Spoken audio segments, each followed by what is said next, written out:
남쪽 유다에 대하여 심판하실 수밖에 없는 그런 상황을 소개하는 그런 말씀이 되겠습니다. 우리가 이 예레미야서를 조금 이해하려고 하면 그 예레미야가 활동했던 그 시대의 상황을 우리가 이해해야 이 말씀을 조금 더 깊이 이해할 수가 있습니다. 예레미야는 그 예루살렘으로부터 한 5km 정도 떨어진 아나돗이라고 하는 그 마을에서 제사장 힐기야의 아들로 태어납니다.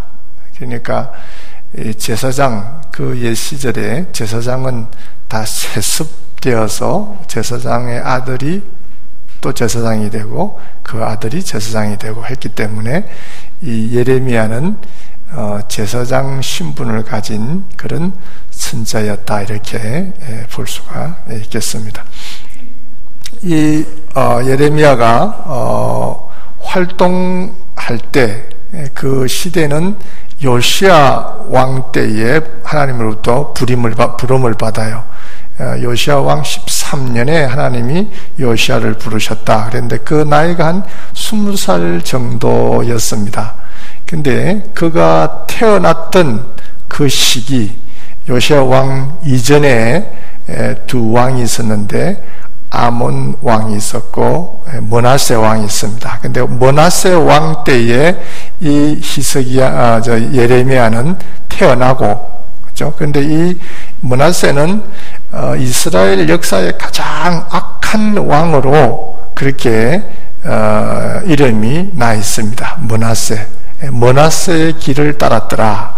므낫세, 그렇죠? 므낫세가 가장 악한 왕으로 이름이 나 있는데, 므낫세 때의 이 심판, 그렇죠? 이스라엘의 이런 악행을 잘못이라고 얘기해야 될 어떤 선지자가 필요하지 않겠습니까? 그래서 어쩌면 하나님께서 이 예레미야를 보내셨던 것 같아요. 태어나기는 므낫세 때에 태어나고 한 20년 좀 세월이 지나서 므낫세도 죽고 또 그의 아들 아몬도 죽고, 그 다음에 이제 요시야가 왕이 되었을 때 요시야 왕 13년 때에 하나님이 이 예레미야를 부르십니다. 근데 우리가 아는 또 요시야 왕은 므낫세하고는 또 달라요. 아주 그는 선한 왕이고, 이 요시야는 종교 개혁을 일으킨 그런 왕입니다. 그 윗대에 므낫세나 아몬 왕이 우상 숭배했던, 이 우상 숭배하는 이 모든 것들을 다 철폐시켰던 그런 종교 개혁을 일으켰던 왕이 바로 요시야 왕입니다. 그래서 요시야 왕 때 부름을 받았는데, 요시야 왕은 종교개혁을 일으키고 그게 선왕이었기 때문에 그 당시에는 이 예레미야의 어떤 역할이 이 하나님의 심판이 여기에 이 땅에 임할 것입니다, 이렇게 할 일은 아니지 않습니까? 왜냐하면 그 윗대에 그 우상 숭배하고 좋지 못했던 하나님께 벌 받을 만한 일들을 요시야가 다 이렇게 정리를 하고 깨끗하게 이렇게 나라를, 민족을 신앙적으로 돌아오도록 하고 있었기 때문에 뭐 하나님의 심판이 이 땅에 있을 것이다, 이런 얘기를 할 수 있는 상황은 아니었던 것 같아요. 그러나 이 요시야 왕이 죽으면서 그 나라의 정세가 상당히 좀 심각하게 바뀝니다. 그때 이제 이 예레미야가 이 메시지를 전하게 되는데, 사실은 그 요시야 왕의 그 죽음을 보면 우리 한국이 지금 상당히 그 아주 어려운 처지에 놓여 있지 않습니까? 아주 불안하단 말입니다. 이스라엘의 이 상황이 우리 한국하고 상황이 참 많이 같습니다. 그때 당시 요시야 왕이 지배하던 그 당시에 그 중동, 근동, 거기에 이제 국제 정세, 나라들의 정세가 어땠냐 그러면, 사실은 그때 그 지역의 강국은 아수르, 그렇죠? 아수르라고 한 나라가 상당한 강국으로 떠오르고 있었어요. 그래서 아수르라는 나라가 강국으로 떠오르면서 그 지역에 있는 웬만한 나라들은 다 아수르의 속국이 됩니다. 우리가 아는 것처럼 BC 722년에 아수르에 의해서 북이스라엘, 그렇죠? 이스라엘 나라가 남쪽과 북쪽으로 갈라질 때 북쪽 이스라엘 나라가 BC 722년에 바로 아수르에 의해서 다 함락이 되거든요. 그리고 포로로 잡혀갑니다. 잡혀가기 때문에 그 아수르라고 한 나라가 강대국으로 아주 그 지역에 패권을 쥐고 있었는데, 이 패권을 쥐고 있는 것을 그 왕이, 그 당시에 아주 왕이 한 명 있었는데, 그 왕이 이제 결국 죽습니다. 그 강대국을 형성했던 그 왕이 이제 목숨을 다하면서 결국은 그 왕의 죽음으로 말미암아서 그 아수르 안에 내분이 일어납니다. 내란이 일어납니다. 그래서 서로 그 왕권 다툼을 막 일어나는데, 그 왕권 다툼을 하는 그것을 틈타서 이 바벨론, 그때 당시만 해도 바벨론은 뭐 그렇게 강대국은 아니었어요. 그냥 이 아수르의 속국이었는데, 느부갓네살, 우리가 잘 아는 느부갓네살 왕이 이 내란을 틈타서 세력을 규합해서 이 아수르로부터 독립을 해 나옵니다. 독립을 해 나오면서 이제 바벨론이 새로운 근동의 강국으로 부상을 하게 되는 거죠. 그래서 이 바벨론이 아수르의 이 많은 도시들을 점령하면서 그 수도 니느웨를 함락하고 많은 도시들을 함락하면서 실질적인 그 근동의 강국으로 떠오르게 되는데, 그때 이 강국으로 떠오르는 그 시기에 맞물려서 이 지금 남아있는 남쪽 유다, 그렇죠? 북쪽은 이미 아수르에게 포로 잡혀갔고, 남아있는 남쪽 유다도 어떻게 했냐면 겨우 조공을 아수르에 바치면서 생명을 유지하고 있었어요. 그런데 이거 아수르의 왕이 아주 그 힘 있는 왕이 죽으면서 그 내분이 일어날 때 이 남쪽 유다가 이 틈을 타서 마찬가지로 바벨론처럼 아수르로부터 분리되어 나오는 독립운동을 펼칩니다. 그래서 이 잃어버린 그 북쪽, 그렇죠? 팔레스타인 북쪽 그 북이스라엘 땅의 대부분 땅을 요시야 왕 때에 다 회복을 많이 시킵니다. 많이 회복을 시키고, 요시야 왕이 제법 아주 독립을 하면서 잃어버린 나라들을 지금 찾고 있는데, 결국은 이 바벨론에 의해서 무너진 그 아수르의 그 남아있는 잔존 세력들이 있지 않습니까? 이 세력들이 하란이라고 하는 그 도시를 중심으로 세력을 확장시키는 거예요. 확장을 시키니까 결국 확장을 시키면서 어디다가 도움을 청하냐면 바로 애굽에, 먼 애굽에다가 지원군을 요청합니다. 우리를 좀 도와달라. 지금 바벨론이 신흥 강국으로 떠오르고 있으니까 우리가 힘을 합쳐서 이 바벨론을 무찌르자. 그래서 이제 이 애굽의 왕 바로 느고라고 하는 왕이 이 아수르 잔존 세력을 돕기 위해서 어디를 지나가냐 그러면 바로 이 이스라엘 땅을 지나가게 되는 거죠. 결국은 이스라엘 땅을 지나가게 되면서 이스라엘 땅을 지나가는데, 지금 요시야 왕이 지금 이제 아수르가 점점 쇠퇴해지고 바벨론이 이제 신흥 강국으로 올라오기 때문에 자기 자리를 잡았는데, 만일 이 애굽 군대가 올라가 가지고 북쪽으로 가서 아수르를 지원해 주면 어떻게 됩니까? 아수르가 다시 또 일어나잖아요. 간신히 아수르부터 독립했는데 아수르가 살아나면 이 남유다가 어려움을 당할 것을 생각해서 바로 느고가 북쪽을 향해서 아수르를 도와주러 올라가는 그 길목에서 저지 운동을 벌립니다. 전쟁을 벌립니다. 그게 그 전투를 머깃도 전투라 그러는데, 이 머깃도에서 큰 전투가 벌어져요.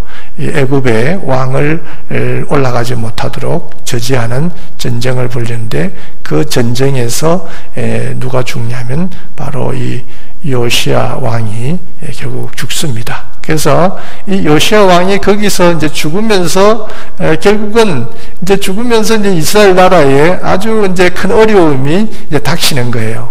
그 후대의 왕이 여호아하스라고 하는 왕이 요시야 왕 다음으로 왕이 되는데, 요시야 후에 그 여호아하스는 왕이 되어서 3개월밖에 왕을 못합니다. 왜냐하면 애굽 왕이 바로 노고가 그 요시야 왕이 자기들의 그 가는 길을 막고 북쪽으로 아수를 도와주는 것을 막았기 때문에 그 여호아하스를 3개월 만에 폐위를 시켜버리고, 그 다음에 이 여호야김이라고 하는 왕을 이제 다시 바로 노고가 자기가 임명을 해서 남유다의 왕을 이제 세워주는 거죠. 그러니까 남유다는 어쩔 수 없이 애굽의 정세를 보고 애굽을 이렇게 친애굽 정책을 쓸 수밖에 없는 이제 그런 상황인데, 이 바로 노고가 그 전투가 있고 나서 4년 후에 다시 북쪽으로 북진을 합니다. 북진을 하다가 그 바벨론과의 전투를 하러 가다가 605년 주님 오시기 전 605년에 갈그미스라고 하는 그 지역에서 전투를 하다가 이 바로 노고가 죽게 되죠. 그래서 이제 실질적인 그 근동의 강국, 패권을 잡은 강국은 바벨론이 패권을 잡고 신바벨론이 제국이 형성하게 되는 겁니다. 그래서 이 바벨론 제국이 이제 굉장히 이제 팽창해가는 이런 시기에 이 지금 여기에 있는 요시야 왕 후임으로 임명된 그런 여호아하스라든지 또 여호야김이라든지 그 후에 또 여호야긴이라고 하는 사람이 또 왕이 되고 하는데, 이런 이들이 지금 이 바벨론의 패권을 잡은 바벨론에다가 이 지금 이 세력과 아수르의 잔존 세력과 그 다음에 여전히 이 애굽은 강국이기 때문에 애굽과 이 지금 중간에서 샌드위치가 돼가지고 어떤 때는 이쪽에다가 붙었다가 어떤 때는 저쪽에 붙었다가 이렇게 할 수밖에 없는, 지금 생존을 위해서 그렇게 할 수밖에 없는 이제 그런 상황에 놓이게 되는 거죠. 그러면서 이들이 가지고 있는 어떤 삶의 모습이 상당히 그 어려운 상황에서 그 하나님을 찾고 하나님을 의지하고 이 어려운 때에 하나님을 섬기는 이런 신앙의 자세로 들어가야 되는데,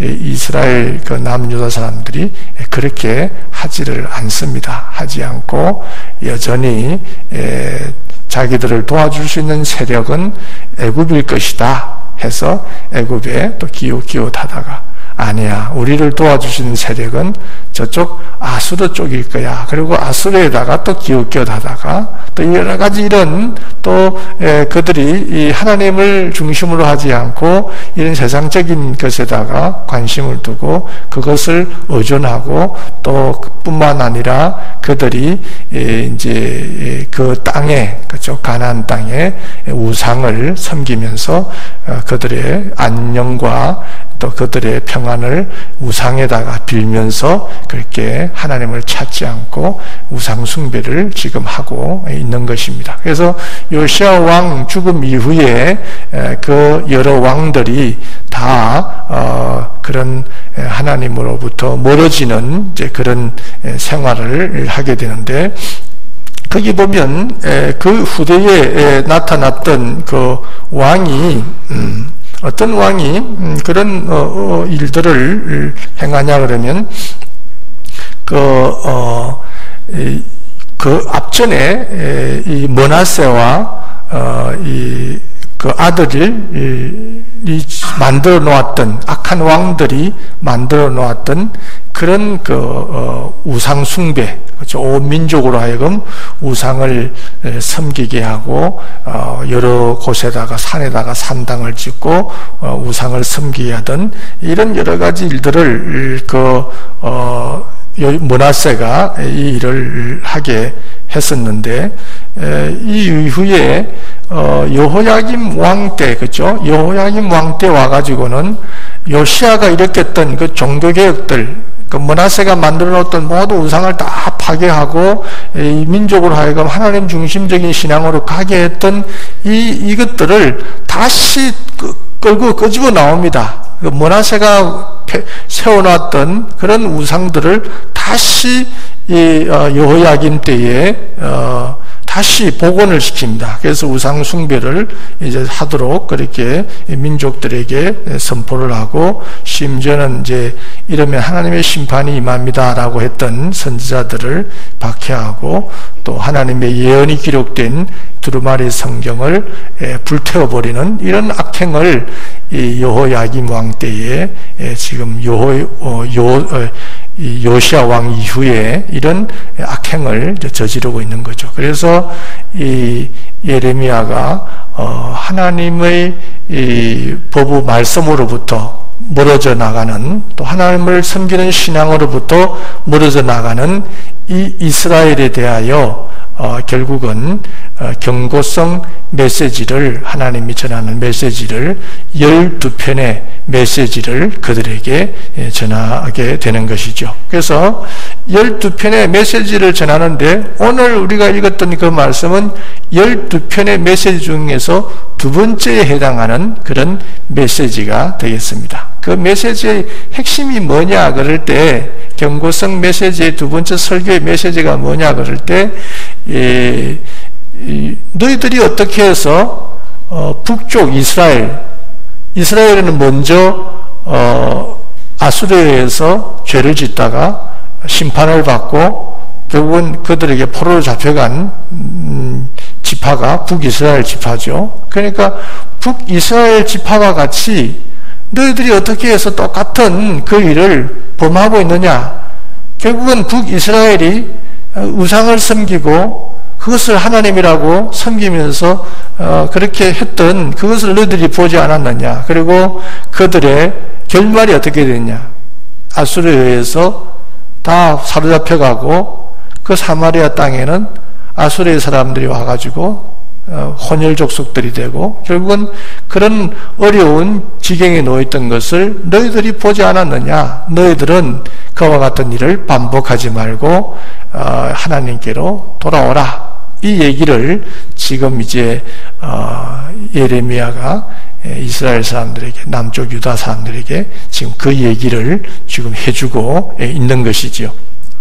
그러면서 돌아오라라고 하는 회개를 요청하면서 뭐라고 얘기를 하냐 그러면, 너희들의 그 섬기는 가정한 것들, 우상을 다 버려버리고, 그리고 너희들의 그 묵은 땅, 그렇죠? 하나님을 섬기지 않는 그런 것들을 다 갈아버리고, 그리고 스스로 할례를 행하여, 할례라고 하는 것은 그 이스라엘 민족들이 그 하나님으로부터 하나님의 백성이 되는 어떤 그 상징적인 신분을 상징하는 것이 할례를 행하는 것이었죠. 남자가 태어난 8일 만에 할례를 행하고, 그래서 이 할례를 행한다고 하는 것은 바로 이스라엘 민족의 신분이기도 하고 하나님의 자녀에 대한 신분이기도 하고, 반면에 이스라엘 민족이 해야 될 그 사명, 이 땅에서 무엇을 해야 할 것인가에 대한 사명이 바로 이 할례 속에 있는 거죠. 그래서 너희들이 스스로 할례를 행하여 너희들의 지금 잃어버린 그 신분, 그것을 다시 좀 회복하라. 그리고 너의 마음의 가죽을 잘라서 이런 그런 삶의 경건한 것을 회복하라. 이렇게, 그러면 내게로 돌아오라. 이렇게 하나님의 메시지를 예레미야가 지금 전하고 있는 겁니다. 그런데도 사실은 이 예레미야 이런 메시지를 전함에도 불구하고 이스라엘 사람들이 굉장히 이 메시지에 대해서 귀를 기울이질 않아요.